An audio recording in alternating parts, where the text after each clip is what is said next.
Sir film? Vamana ತುಂಬ ಅದ್ಭುತವಾಗಿ ಬಂದೈತೆ. ಒಂದು ಹೊಸ ಥರ ಸ್ಕ್ರೀನ್ ಪ್ಲೇ ಅನ್ಬೋದು.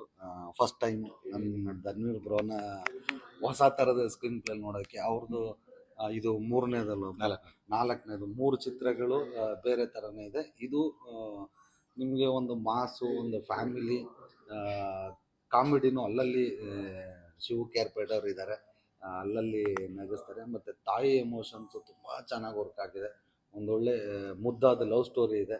ಒಂದು ಸಾಂಗೇ ಇದೆಯಲ್ಲ, ಮುದ್ದು ರಾಕ್ಷಸಿ ಅಂತ, ಒಂದು ಮುದ್ದಾದ ಲವ್ ಸ್ಟೋರಿನಿದೆ.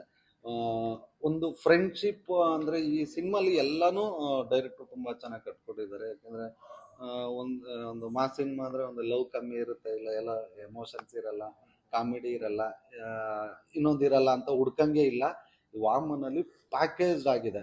ಲವ್ ಇದೆ, ತಾಯಿ ಎಮೋಷನ್ಸ್ ಇದೆ, ಕಾಮಿಡಿ ಇದೆ, ಮೇಜರ್ಲಿ ಫ್ರೆಂಡ್ಶಿಪ್ಪು. ನನಗೆ ಒಂಥರ ರಾಜ ಹುಲಿ ನೆನಪಾಯಿತು. ಅದು ಒಂದು ಫ್ರೆಂಡ್ಶಿಪ್ ಬಾಂಡಿಂಗ್ ಇತ್ತಲ್ಲ, ತುಂಬ ಅದ್ಭುತವಾಗಿ ಬಂದಿದೆ. ಆಮೇಲೆ ತುಂಬ ಚೆನ್ನಾಗಿ ಮಾಡಿದ್ದಾರೆ ಕೂಡ ನಮ್ಮ ಧನ್ವೀರ್. ಎಲ್ಲರೂ ಅದ್ಭುತವಾಗಿ ಮಾಡಿದ್ದಾರೆ.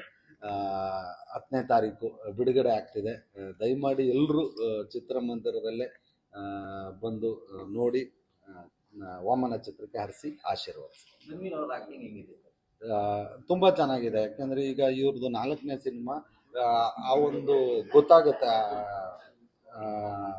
ಒಂದು ಎಕ್ಸ್ಪೀರಿಯನ್ಸು. 3 ಸಿನಿಮಾದಲ್ಲಿ ಮಾಡಿದ್ದಕ್ಕೂ 4ನೇದಕ್ಕೂ ತುಂಬ ಡಿಫ್ರೆನ್ಸ್ ಇದೆ. ಇದರಲ್ಲಿ ತುಂಬ ಚೆನ್ನಾಗಿ ಮಾಡಿದ್ದಾರೆ.